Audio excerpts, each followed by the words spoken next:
So hi everyone, I thought I'd just make this video. I'm just currently heading back from an empowerment photo shoot that I did today at Beneath Your Beautiful modelling studios. Sadly it's kind of ruined my day because I found out that a court hearing has been scheduled for tomorrow morning to discuss my family case in relation to mine and our son, and I haven't been given any notice. I was given 4 days notice and now they've scheduled it for tomorrow morning, and they've moved it from Thursday to tomorrow when I'm actually busy tomorrow. I have a job, supposed to be going to a jobs fair tomorrow, and I also have a safeguarding course in the afternoon, so I'm having to cancel the day before. They've informed me of this court hearing the day before. I still haven't got most of my subject access requests back, and nothing's prepared yet, which is an infringement of my rights. I haven't seen my son in 4 weeks, and there's absolutely no grounds for this apart from the fact that I made a lawful complaint to the contact centre, who weren't letting me out of the room and weren't letting me take my son for a walk in a park like this for even 10 minutes. So I was being treated like I had the mental age of a 12-year-old when I'm a 30-year-old fully grown beautiful woman with a degree from Edinburgh University, more life experiences than most people could muster in 60 years, and yet I was being treated like I had the mental age of a 12-year-old, which I don't. I wouldn't have kept myself alive for this long and produced a new human being and looked after my family and earned enough money to survive if I had the mental age of a 12-year-old. So I wasn't willing to continue to be treated that way, and I've been very compliant for 2 years. I've not made any complaints, and now I am actually asserting my rights as a fully grown adult woman who deserves to be able to have my child at home with me in an environment that I feel safe in and secure in. So unfortunately I'm not happy about this at all, and I am going to try and submit an application to get this hearing adjourned to June so that I have time to prepare my evidence, because right now they're not giving me enough time. The documents are full of, there's like falsifications of records in the documents, there's inaccuracies in the documents, there's misrepresented facts, submitted facts in the documents, which paint me out to be somebody that I'm not in any way, shape or form.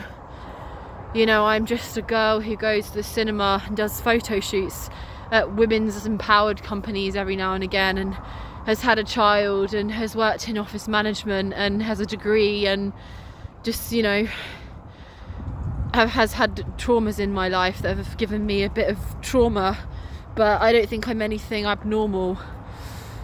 I don't think I am particularly eccentric. I don't think I don't not conform. I understand that some people find me very controversial, but it's not acceptable to be actually harming my son in this process by not allowing him to see his mother. It's an absolute shameful, despicable act of cruelty towards me and my family that I made, and I could cry on camera right now, but I've got past the point of tears over 2 years ago, which is why I've put on 35 kilograms in the last 2 years due to the stress that Tower Hamlets local authority have placed me under, as well as East London Family Court and all of the other culprits in this case who have completely and utterly torn my life to shreds and completely and utterly annihilated the very structure of the life that I'd painstakingly created for myself in London. I'm now living 300 miles away. I'm alienated from my child, I'm alienated from my family, I'm alienated from my sibling, I'm alienated from all my friends, and despite that I have my chin up and I'm still trying to look after myself, and I'm still trying to give something back to the world that's actually just completely, for want of a better word, absolutely almost kill me, actually. Like, so, but one thing I will not accept is my own child's attachment being damaged in this process, because you can do one thing to me, but to implicate my child, who is 50% of my DNA and also his father's DNA, and to be causing him psychological damage as they have been doing and as is confirmed in the paperwork for the last 2 years, is completely unforgivable. And I will be making a separate video about what I've experienced, which includes forced drugging from statutory services a week before I was due with my first baby, and also no deprivation of liberty safeguards assessment, no liberty safeguarding protections, safeguarding risk assessments when I was detained by the police at Bethnal Green police station when I was 39 weeks pregnant with my first baby, aged 27, living with 3 housemates upstairs, 3 men who were living upstairs, and now to be having to continuously go through this statutory bullying and institutional abuse when I'm such a kind, giving person, and when I only ever treat people fairly and with respect. You know, it's not acceptable. There is no grounds for me not having seen my child for 4 weeks, apart from me having made a lawful complaint. So you can't suspend somebody's time with their child just because they complained via process and procedure, which is protected under the Human Rights Act, Article 6. So I just think that what is happening right now is actually very abusive towards me and my family. And I will not tolerate it, and I will have to go to the media about this and several human rights organisations if this hearing isn't adjourned tomorrow, because I have no legal representation. My lawyers dropped me because I made a complaint exposing the fraud in this corrupt system that has completely and utterly fragmented my entire life and my entire plan for my life and my adult life and my family life, and has basically thrown in the dustbin everything I worked hard for in my life. And you can't do that to somebody's life without there being a very good reason, which, as you will see from there being absolutely no evidence in the paperwork whatsoever that any of this should have been as disproportionate as it was to begin with. I was 39 weeks pregnant. I'd done the whole thing independently. I was very anxious. I was living with 3 people I didn't know very well, and I needed to be safeguarded, protected, and I needed a health visitor, and I needed continuity of care and postnatal support. I did not need to be detained in a police car when I'm 9 months pregnant and shoved in an ambulance or slash a police car and driven to a psychiatric asylum and kept there under deprivation of liberty for 4 months, and then put on, apparently in the paperwork I was reading today, 25 grams of olanzapine whilst my baby's being born. He then suffers withdrawal symptoms and has polyuria and jaundice and all sorts of things. You know, these so-called health professionals who were supposedly intervening to help my family, they did our child immense harm when he was born, and they caused me such unbelievable physical harm. I can't even begin to describe the immense psychological distress I've been in for the last 2 years due to what happened to me. And none of it was above board. The warrant was fraudulent. It didn't even spell my name correctly. It spelt it Liddy Shan. Said I was living alone when I wasn't. I'd been living with 3 partners for 3 months.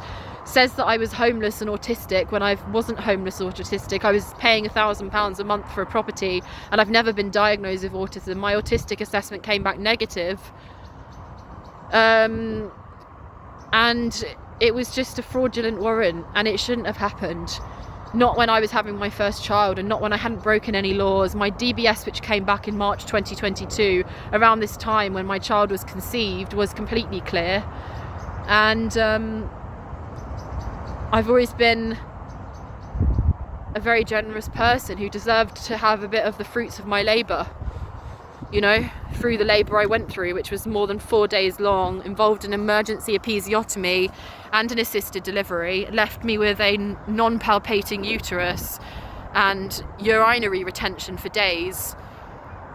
And I just think that this hearing going ahead tomorrow is a complete breach of my legal rights, and I very much hope that somebody's going to intervene to get it put back and relisted so that I can adequately prepare my evidence and put forward my succinct case in a way that will be heard and under English and Welsh law will be dealt with as it should be, without procedural impropriety, and then hopefully there won't be any more obstructions to the justice that myself and the man who I made this child with would want for our child, because they don't deserve to be implicated in all of this nonsense and all of this institutional abuse, you know, and they are currently, and I'm not gonna allow that to continue, because it is actually very abusive to subject a young infant to constant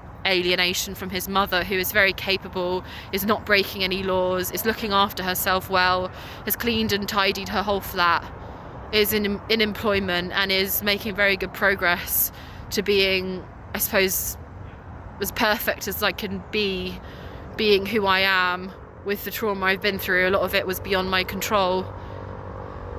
So I just hope we're going to find justice.